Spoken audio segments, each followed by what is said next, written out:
Name please. Mars!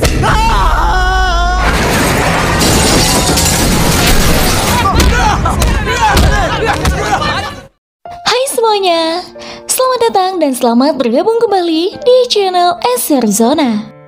Kita mungkin sepakat jika polisi adalah badan penegak hukum suatu bangsa. Mereka telah dididik dan dilatih secara khusus untuk dapat menangkap dengan teliti para pelaku kejahatan.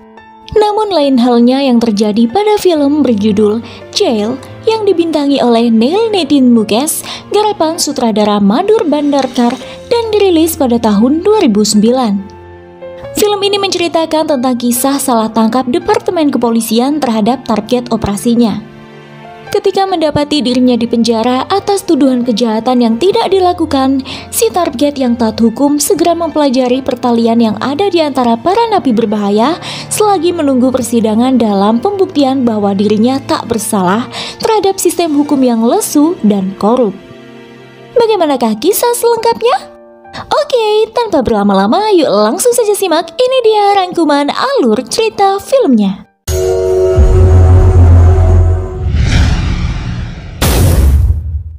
Pada tahun 2006, beberapa napi baru telah diturunkan dari mobil tahanan kepolisian Mumbai setelah menjalani persidangan.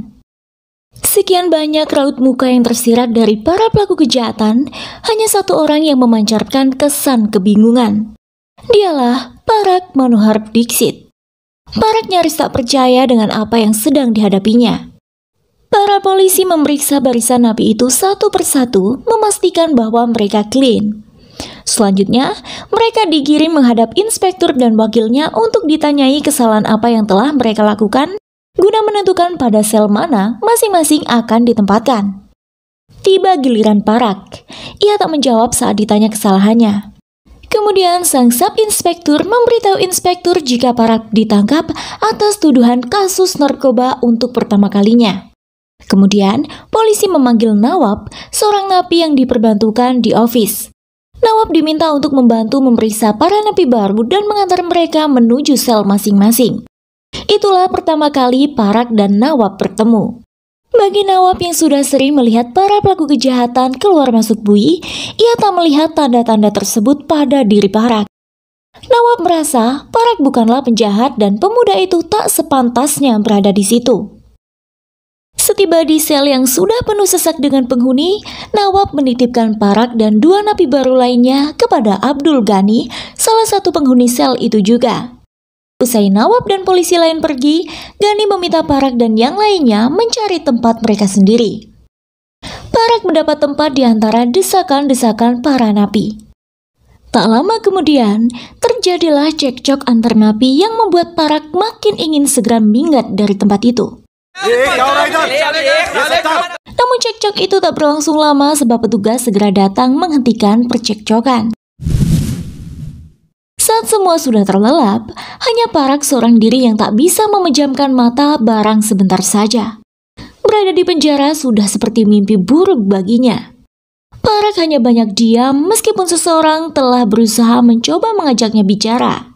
Pemuda itu tenggelam dalam lamunan yang membawanya kembali pada masa sebelum kondisi ini terjadi.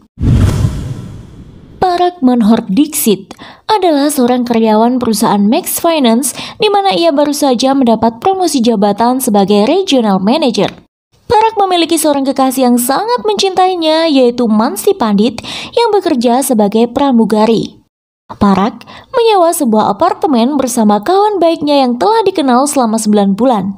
Namanya Keshav Rathore yang bekerja sebagai sales manager di sebuah dealer mobil. Setidaknya seperti itulah yang terlihat oleh Parag. Namun Mansi berpendapat lain tentang Keshav. Karena Keshav nampak sering menggunakan barang-barang pribadi milik Parag seperti handphone dan mobilnya. Mansi sedikit curiga pada Keshav, namun Parag menampik dugaan kekasihnya itu. Ia berkata jika lumrah ketika para pria saling menggunakan barang-barang milik temannya dan Parag yakin semua barang yang dipinjam oleh Keshav tidak mungkin disalahgunakan. Namun suatu hari, dugaan Mansi terbukti. Ketika itu Keshav meminta Parag menjemputnya di sebuah bar. Dalam perjalanan pulang, tanpa sepengetahuan keduanya, ternyata dari jauh mereka telah diintai oleh satuan polisi. Polisi pun mengejar mereka. Saat sirine terdengar, Parag heran mengapa polisi membuntuti mobilnya. Namun Keshav nampak ketakutan dan meminta Parag tetap melaju menghindari polisi. Tapi apa daya, usaha mereka sia-sia karena telah terkepung. Parag turun dari mobil dan polisi langsung meringkusnya. Sementara Keshav berupaya melarikan diri bahkan melawan petugas dengan melepaskan tembakan dari senpinya. Beruntung tembakan meleset, namun SI balik menembaknya dan berhasil melukai bahu Keshav. Selain itu, polisi menemukan satu tas penuh bubuk putih yang terletak di kursi belakang pengemudi. Selanjutnya, Keshav dilarikan ke rumah sakit, sementara Parag digelandang ke sel pendeteksi kejahatan anti narkoba. Di sana, SI menginterogasi Parag mengenai sejak kapan ia mengedar. Namun Parag yang merasa dirinya tak melakukan apapun berusaha meyakinkan polisi. Parag meminta untuk memperkenalkan diri, namun ternyata polisi sudah lebih tahu detailnya. Meski sudah berupaya keras meyakinkan polisi, tapi usahanya sia-sia belaka. Sementara pemeriksaan terhadap Parag tengah berlangsung, awak media sedang memburu berita dari kepolisian. Mansi yang mendengar berita tentang penangkapan kekasihnya dan kebetulan bertelepon dengan Parag menenangkan pemuda itu. Mansi meyakinkan Parag jika ia akan berusaha sekuat tenaga untuk membebaskan Parag dari tahanan. Hanya Parag dan Mansi yang tahu jika dirinya tak terlibat dengan perdagangan barang ilegal tersebut.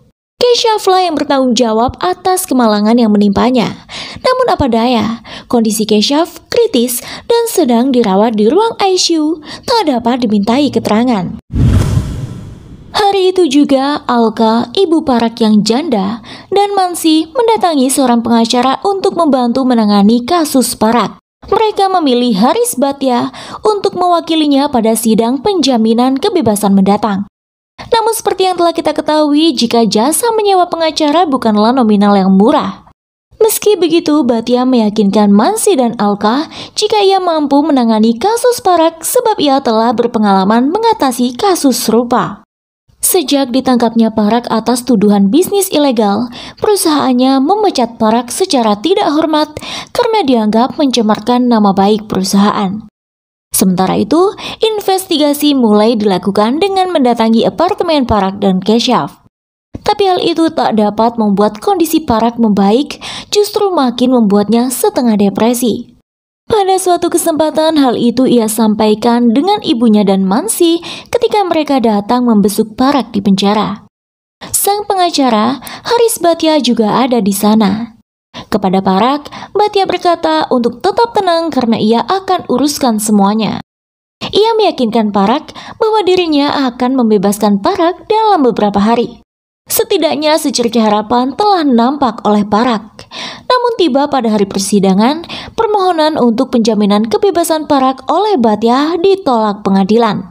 Dan itulah hari di mana Parag untuk pertama kalinya datang ke tempat yang penuh sesak, hampir tidak memiliki ruang untuk bergerak. Hari pertamanya di sel, seorang pemuda bernama Joe de Souza memperkenalkan diri dan menawarinya rokok istimewa dari Afghanistan. Tanpa ditanya, Joe menceritakan kasus yang menyebabkan dirinya di penjara adalah karena dituduh telah melakukan tabrak lari. Meski begitu, Parag tak merespon sama sekali. Waktu membersihkan diri pun tiba. Semua napi berhamburan menuju tempat mandi. Parag yang masih menyesuaikan diri dengan lingkungan baru, tak kebagian air sisa hari itu sebab semua telah berebut tak beraturan. Di penjara, Parag mengenal berbagai macam karakter napi. Baik itu yang sedang menjalani hukuman ataupun yang masih menunggu panggilan sidang seperti dirinya. Parag tak menghabiskan makanannya, bahkan memuntahkannya. Ia rindu makanan yang biasa ia makan, ia rindu kebebasan hidupnya. Namun akhirnya dalam proses menunggu hari kebebasan, Parag mulai dapat menyesuaikan dengan kehidupan barunya. Ia mulai menerima jatah mandi dan makanan yang diberikan oleh penjara serta berkawan dengan napi-napi lainnya. Hari itu ibunya, Mansi dan Batya membesuk Parag. Mereka menyampaikan kabar bahwa permohonan penjaminan bebasnya kembali ditolak oleh pengadilan. Parag yang mulai depresi meninggalkan ketiganya dengan perasaan kesal. Dalam kondisi tertekan, Parag mulai memperlihatkan tingkah-tingkah menentangnya kepada petugas. Dalam kekesalannya, ia mengungkapkan jika ia bukan penjahat. Ia tak bersalah. Tak seharusnya ia berada di situ, teriaknya kepada polisi. Parag bahkan berani melawan perintah inspektur. Hal itu menjadikan Parag akhirnya mendapat siksaan dari petugas. Nawab diperintah memukul kaki pemuda itu sekuat-kuatnya hingga Parag berteriak kencang. Gani dan yang lain tak tega melihat siksaan yang diterima Parag. Mereka membantu memapah Parag ke tempatnya. Esok harinya Parag mendatangi klinik. Tak sengaja ia berpapasan dengan Nawab. Nawab yang perhatian bertanya kepada Parag apakah pemuda itu sakit sehingga datang ke klinik. Namun Parag menjawab acuh sebab ia menyimpan kekesalan pada Nawab yang telah memukulnya. Nawab pun menjelaskan jika semua yang ada di penjara itu hanya menjalankan perintah.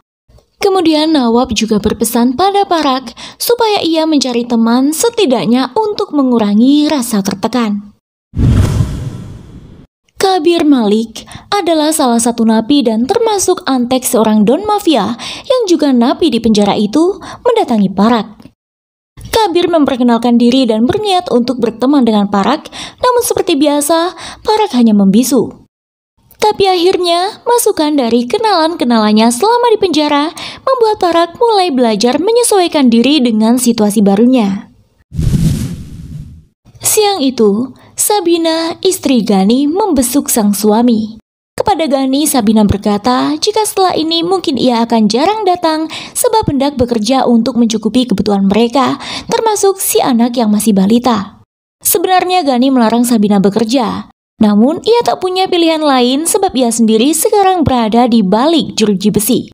Malam harinya, Gani menceritakan kasus yang menyebabkannya masuk penjara kepada Parag. Semua bermula ketika Sabina tengah hamil 4 bulan. Sabina adalah mantan pekerja malam sebelum menikah dengan Gani.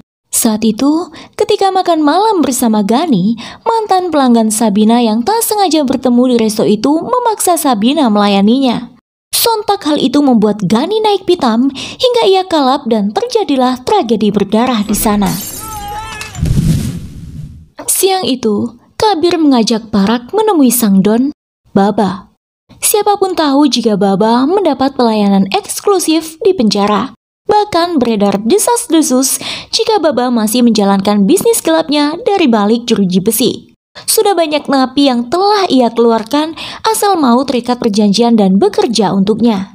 Seperti itu pula nampaknya Kabir ingin merekomendasikan Parag supaya direkrut oleh Baba.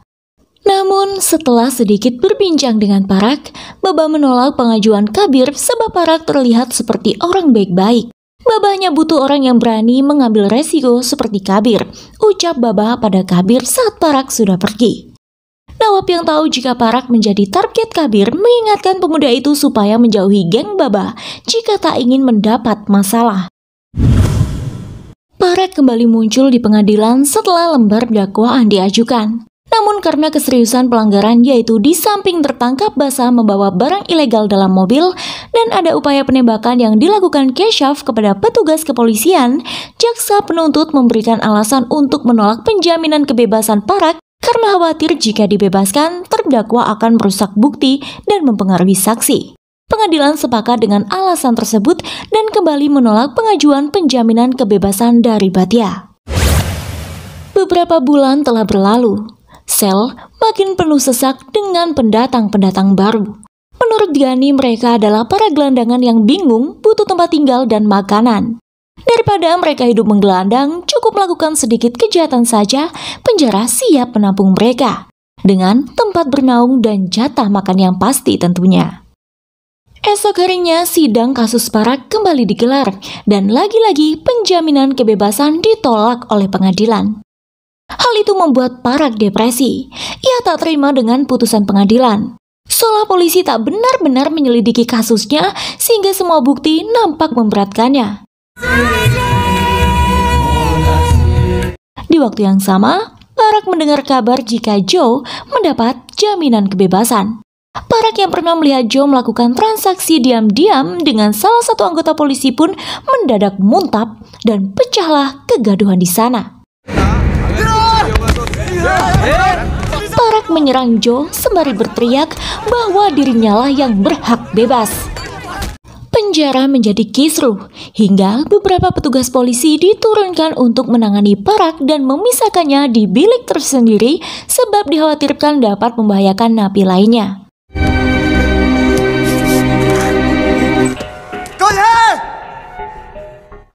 Selama 10 hari Parag dihukum dengan hanya diberikan makanan 3 hari sekali.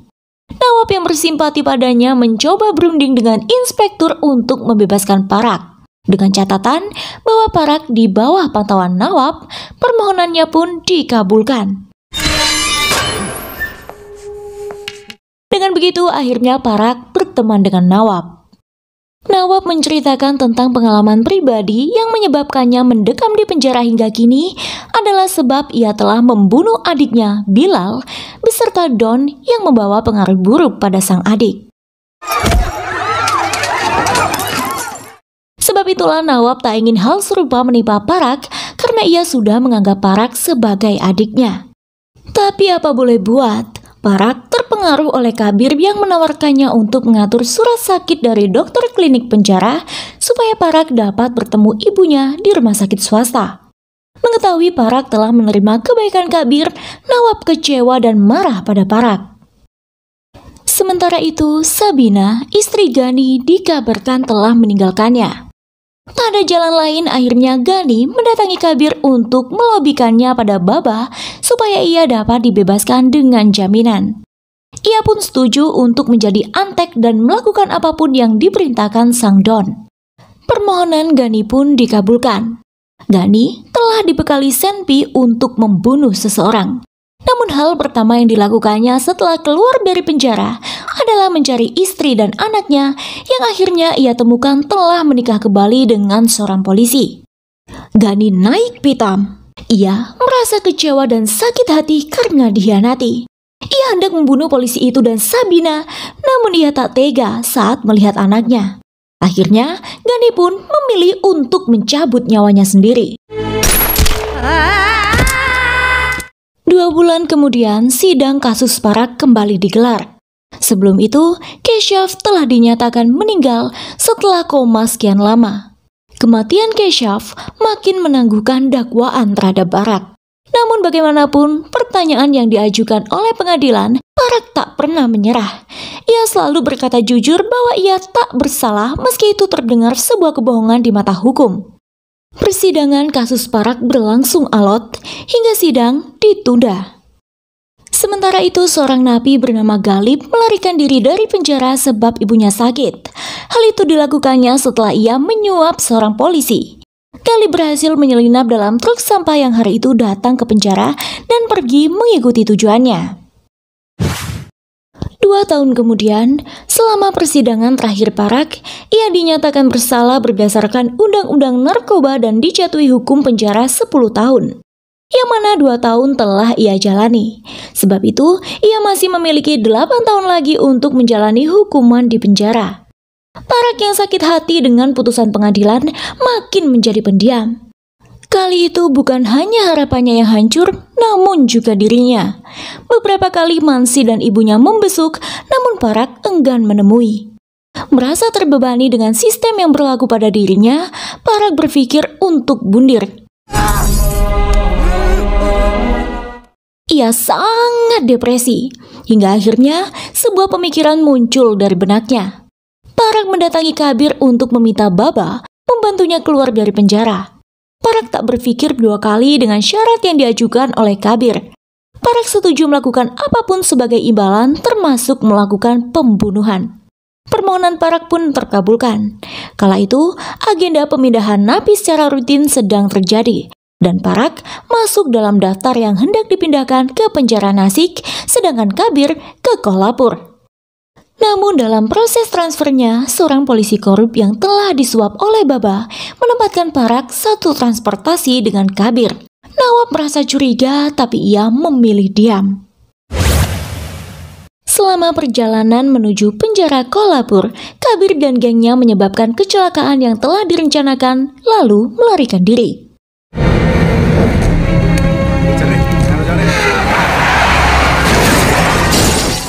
Sempat terjadi konflik batin dalam diri Parak, hingga akhirnya ia memilih untuk kembali, sementara para petugas yang selamat memburu Kabir dan yang lain.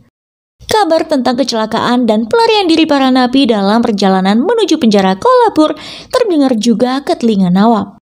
Sang inspekturlah yang memberitahunya dan berkata hanya Parak satu-satunya napi yang bertahan saat yang lain melarikan diri. Nawab pun senang sebab kecurigaannya pada Parak tak terbukti. Di penjara Kolhapur, Parak mencoba mendapatkan kembali harapan tentang kehidupan dan keadaannya. 6 bulan kemudian, Mansi menyewa pengacara baru dan Parak muncul untuk diadili ulang di pengadilan tinggi. Pengacara baru tersebut berhasil memenangkan kasus di pengadilan dengan menyajikan bukti valid dan menunjukkan kekurangan yang telah dilakukan oleh pengadilan serta penyelidikan polisi yang penuh ketimpangan. Si pengacara baru menunjukkan hasil CCTV kantor berdasarkan alibi Parak dan berhasil mematahkan tuduhan pengadilan. Hal lain adalah dengan menganalisis rekam suara via handphone Parak yang terbukti jika suara yang terekam adalah suara Kesyaf. Pada akhirnya, berkat bantuan pengacara baru tersebut, Parak Manohar Dixit resmi dibebaskan dan dinyatakan clean dari berbagai macam tuduhan. Of the NDPS Act is set aside. Parak, ibunya, dan Mansi terharu. Setelah 2 tahun lebih perjuangan mereka membuktikan kebenaran, akhirnya berhasil pula setelah tak lelah mencoba berbagai macam upaya. Sejak itu, Parak dan Mansi kerap mengunjungi Nawab di penjara. Ini merupakan kali pertama ada yang membesuk Nawab setelah 12 tahun di penjara. Dan film pun selesai.